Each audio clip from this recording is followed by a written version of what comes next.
President Asif Ali Zardari, undoubtedly the most corrupt man to have led my country. یہ فرمایا عمران نیازی نے اپنے ایک ریسنٹ آرٹیکل میں. ویسے اگر واشنگٹن پوسٹ میں شائع ہونے والے عمران نیازی کے اس آرٹیکل کی بات کی جائے تو بیسیکلی یہ ایک منت ترلا تھا ویسٹ سے کہ وہ افغان طالبان کو لیجیٹیمیسی دے دے. لیکن پی ٹی آئی کے کانفیڈنٹ اور پروفیشنل مطمئن بھکاری یہ تو جانتے ہیں کہ کیسے بھیک کو انٹرپرینیورشپ، قرضے کو بزنس اور منت ترلا مارنے کو حکومتی پالیسی ثابت کرنا ہے، کیسے ہر بات میں خام خواہ اپوزیشن کو گھسیٹ کر لے آنا ہے، کیسے جناب آصف علی زرداری اور میاں نواز شریف کے خلاف نفرت انگیزی پھیلا کر اپنے نکمے پن کو اپنی اہلیت ثابت کرنا ہے.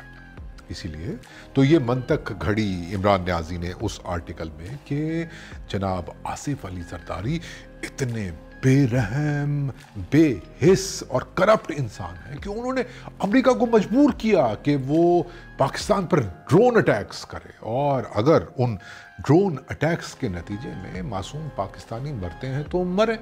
کیونکہ آصف علی زرداری کو کولیٹرل نقصان سے کوئی فرق نہیں پڑتا. یہ منطق کھڑی عمران نیازی نے ویسٹ سے افغان طالبان کو تسلیم کروانے کے لیے. یہ مائنڈ سیٹ ہے ان لوگوں کا.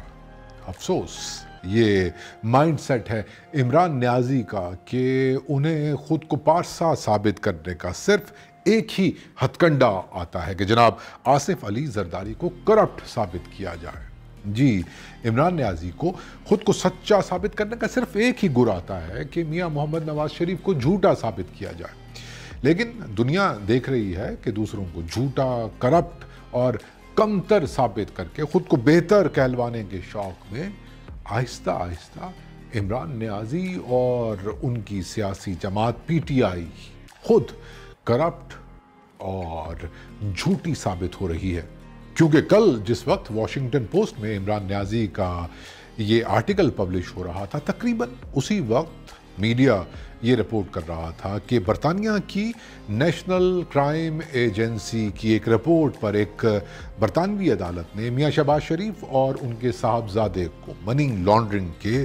تمام الزامات سے بری کر دیا. جی، اس طرح ایک مرتبہ پھر ثابت ہو گیا کہ عمران نیازی اور پی ٹی آئی کا یہ سارا کرپشن منترا جھوٹا ہے، نکلی ہے،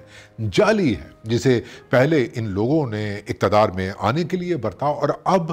یہی منترا یہ لوگ اپنے نکمے پن اور نااہلی کو چھپانے کے لیے استعمال کر رہے ہیں. جی، سچ تو یہی ہے کہ پاکستانی سیاستدانوں کی کرپشن کوئی مسئلہ ہے ہی نہیں. یہ صرف اور صرف ایک جھوٹ ہے، پروپیگنڈا ہے. یہ وہی پروپیگنڈا ہے جسے پاکستان میں ہر جمہوری حکومت کے خلاف استعمال کیا گیا. اور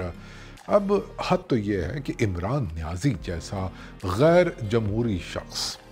افغانستان پر طالبان کے قبضے جیسے غیر جمہوری عمل کو ویسٹرن ڈیموکریسی سے اپروو کروانا چاہتا ہے، اور دلیل کے طور پہ بیچ میں کس کو گھسیٹ رہا ہے؟ جناب آصف علی زرداری کو. لیکن میں عمران نیازی سے یہی کہنا چاہتا ہوں کہ دنیا اتنی بیوقوف نہیں جتنا آپ اسے سمجھتے ہیں. دنیا جانتی ہے کہ آصف علی زرداری نے 18ویں ترمیم کے ذریعے ہمارے آئین کے ساتھ کی گئی کرپشن کو ختم کیا. دنیا جانتی ہے کہ ایک آمر کو کبھی فرق نہیں پڑتا دہشت گردی اور اس کا نشانہ بننے والوں کے کرب سے. آمریت کو کچھ تعلق نہیں ہوتا انتہا پسندی میں جلتے سماج اور عوام سے. تعلق ہوتا ہے، فرق پڑتا ہے تو جمہوری حکومتوں کو، جنہیں فکر ہوتی ہے انسانی زندگیوں کی، بچوں کے مستقبل کی اور ٹیررزم سے متاثر ہونے والی عوام کی.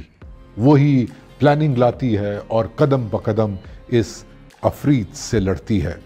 اسی لیے تو عمران نیازی صاحب یہاں کی جمہوری حکومتوں نے ہی دہشت گردوں کے خلاف آپریشنز لانچ کیے.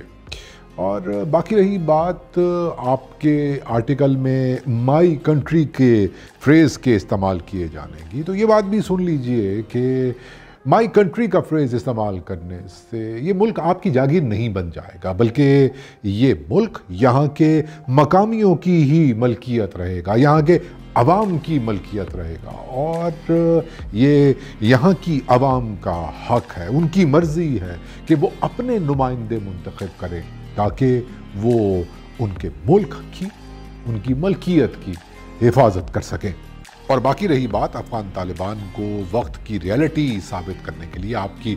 مخلصانہ کاوشوں کی، تو اس کے لیے تو میں آپ کو بیسٹ وشز ہی دے سکتا ہوں، لیکن جاتے جاتے آپ کو ایک راز کی بات بتاتا چلوں کہ اگر آپ اپنے تئیں ہیڈ آف دا اسٹیٹ بن کر ویسٹرن دنیا کو متاثر کرنے کے مشن پر نکلے ہوئے ہیں اور ان پر یہ ثابت کرنا چاہتے ہیں کہ آپ افغانستان کو افغانیوں سے بھی زیادہ جانتے ہیں، یا اگر آپ یہ سوچ رہے ہیں کہ